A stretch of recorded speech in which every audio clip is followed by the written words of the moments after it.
ശ്വസിക്കേണ്ടി വരികയാണ്. നമ്മൾ ഈ ജീവജാലങ്ങളൊക്കെ കയറ്റി അയച്ചു. അള്ളാഹു റബ്ബി, ആ കൊച്ചിന്ന് ഒരു കപ്പൽ മുഴുവൻ ഞണ്ടുപോയി. എവിടുക്കാ പോണത്? അമേരിക്കക്ക്. പക്ഷെ അപ്പൊ ചെറിയൊരു സംഭവം ഉണ്ടായി എന്ന് പറയുന്നുണ്ട്.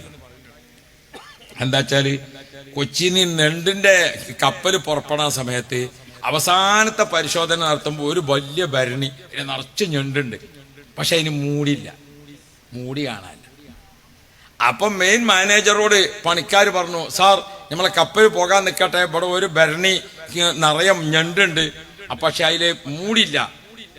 ഒക്കെ ജീവുള്ള ഞണ്ടല്ലേ, അതിങ്ങനെ കർമ്മക്കാരി പോകൂലേ, അമേരിക്കയിലെത്തുമ്പോൾ ഒറ്റ ഒന്ന് വാക്കുണ്ടാവും.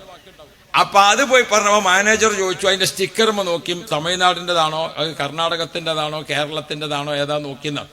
അപ്പൊ പണിക്കാർ പോയി പറഞ്ഞു, അത് കേരളത്തിലെ ഞണ്ടാണ്. എന്നാ മൂടി വേണ്ട, അത് അങ്ങനെ നോട്ടെ.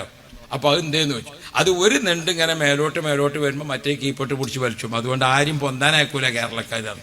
അപ്പൊ അതുകൊണ്ട് ഒറ്റ ഞണ്ടും പുറത്തു പോകൂല. അതിങ്ങനെ ഒന്നിങ്ങനെ കുത്തിപ്പറിച്ച് ഇങ്ങനെ മേലോട്ട് വരുമ്പോൾ അതിന് രണ്ടാൾ പിടിച്ചത് അയക്ക് വലിച്ചു. അപ്പൊ അതുകൊണ്ട് അതിന് മൂടി വേണമെന്നില്ല, കേരളത്തിൽ ഞണ്ടല്ലേ. അതാണ് നമുക്കുള്ള ഒരു സ്വഭാവം. പഠിച്ചോ നമ്മളെ നന്നാക്കി തരട്ടെ.